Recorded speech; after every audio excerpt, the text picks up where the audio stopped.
গরিব মানুষের যিনি লুট করেছে তার হিসাব সবাইকে দিতে হবে। হ্যাঁ, আর যে লাঠিগুলো এসছে কোত্থেকে এসছে তার হিসাব দিতে হবে, প্রশাসনকে দিতে হবে।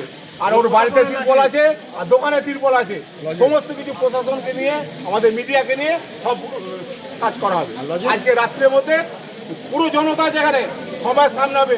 আর যে থান কাপড় নিয়ে এসছে কিসের জন্য নবসিংহ নিয়ে আসছে, ওর বউকে পড়াবে না সাধারণ মানুষকে পড়াবে, না যে বুথের সভাপতি ছিল তাদের পড়াবে, এই হিসাব রণসিংহকে দিতে হবে, ওর চেলা চামুন্ডকে দিতে হবে।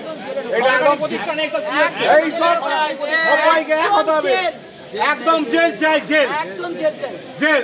আর যে 21 সাল থেকে যে আমাদের উপর টর্চার হয়েছে তার হিসাব সবাইকে দিতে হবে। আমার নাম তারকনাথ করে, গোপীনগর 1 নম্বর গ্রাম পঞ্চায়েতে বাড়ি। বৃহস্পতিবার হুগলির ধনেখালি থানার অন্তর্গত কোটালপুর চৌতারা এলাকায় বৃহস্পতিবার গভীর রাতে উত্তেজনা ছড়ায় একটি কলেজ চত্বরে।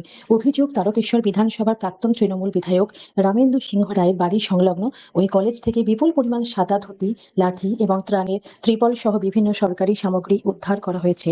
স্থানীয় সূত্রে জানা গেছে, রাতের অন্ধকারে বিজেপি কর্মীদের একটি দল কলেজের ভিতরে প্রবেশ করে। তারা ঘরের দরজায় তালা ভেঙে ভিতরে ঢুকে এই সমস্ত সামগ্রী উদ্ধার করে। এই ঘটনাকে কেন্দ্র করে এলাকায় চাঞ্চল্য ছড়িয়ে পড়ে।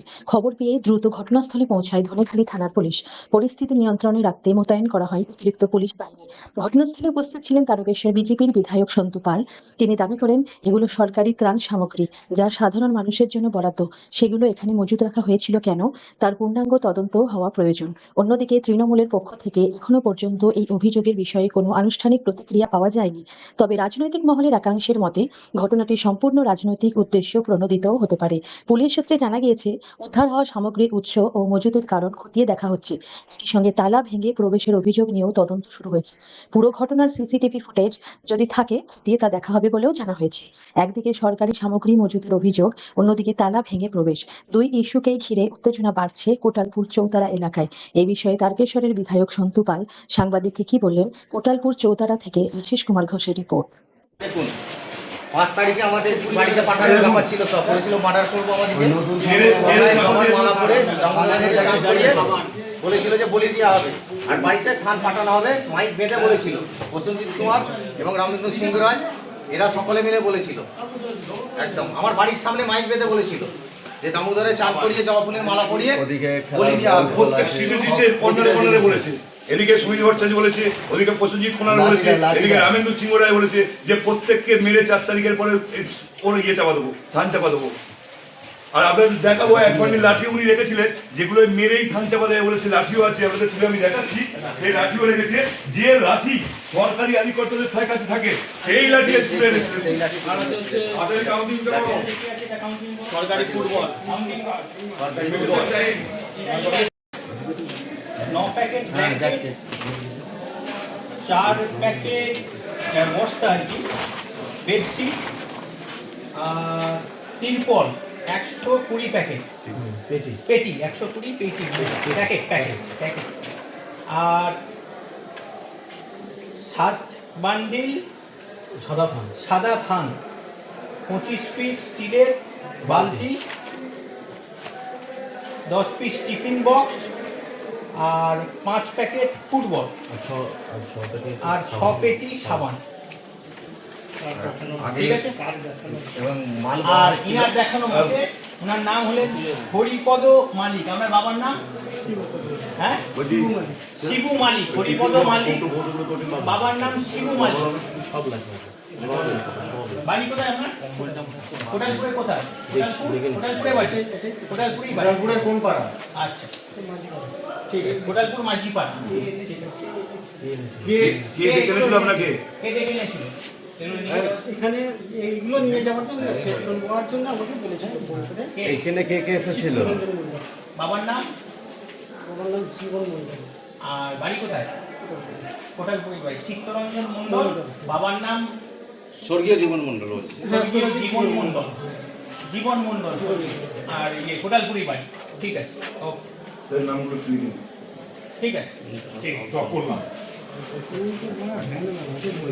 আমি নির্বাচনের আগেই বলেছিলাম রাবণ, তো রাবণের লঙ্কায় কি পাওয়া যায়? লুট হওয়া জিনিসপত্র। তো আমি প্রথম মন্দিরে ছিলাম, শ্রাবণী মেলা নিয়ে ব্যস্ত ছিলাম, তো আমার কাছে ফোন আসে যে এখানে এসব বেরিয়েছে, সাদা থান, লাঠি, সরকারি ত্রিপল, ভারত সরকারের স্ক্যাম দেওয়া, একের পর এক ডাস্টবিন, থরে থরে দুটো পুরো হল ঘরের ডাস্টবিন সাজানো আছে, স্ট্রিট লাইট, তার, ফুটবল, শুরু সব কিছু পাওয়া গেছে। এবং আশ্চর্য হয়ে যাচ্ছে যে লাঠি পুলিশ ব্যবহার করে, র্যাব ব্যবহার করে, সেই লাঠি পাওয়া গেছে। তার মানে ওনারা পরিকল্পনা করেছিলেন যে ভোটে জেতার পর মানুষকে মারবে, খুন করবে। আমি তো আশ্চর্য হব না যে এই বিল্ডিং থেকে যদি মেশিন গান, বন্দুক, বোমা উদ্ধার হয়, নিশ্চয়ই উদ্ধার হতে পারে। বিভিন্ন রুম এখন মানে চাবি দেওয়া আছে, পুলিশ একে একে ভাঙবে, বার করবে। এখান থেকে তো কী করে ধরা পড়লো এটা আপনাকে বুঝতে হবে। সন্ধ্যাবেলায় বৃষ্টি হচ্ছিল, এখান থেকে যে ভ্যান রয়েছে, ভ্যানে করে সব কিছু জিনিস লোড করে ওনার যে আর একটা বড় লঙ্কা রয়েছে রাবণের, সেই লঙ্কায় ঢোকাচ্ছে। সাধারণ মানুষ দেখেছেন।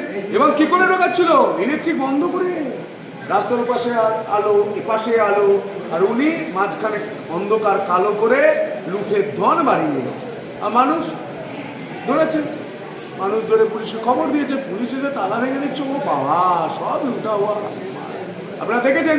তো আমাকে খবর এলো, আমি দেখলাম চলো দেখে আসি। আগে রাম রাজত্ব তো আমরা দেখিনি, রাবণের লঙ্কায় কী কী থাকে। আমরা রাম রাজত্ব আবার ফিরে এসেছে মোদিজির কল্যাণে, সেই রাম রাজত্ব আমরা এসে দেখতে পাচ্ছি রাবণের লঙ্কায় কী থাকে।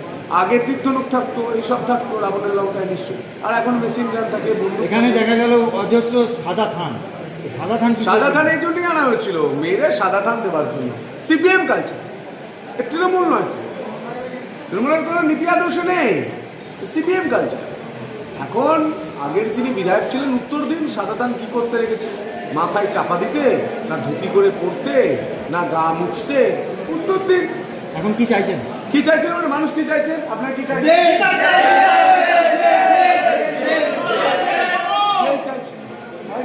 মানুষ চাইছে, আমি কিছু চাইছি। আমি তো সরকারের উপর, সরকারি জায়গায় রয়েছে, পুলিশ ব্যবস্থা নিয়ে পুলিশের মতো মানুষ চেয়েছে।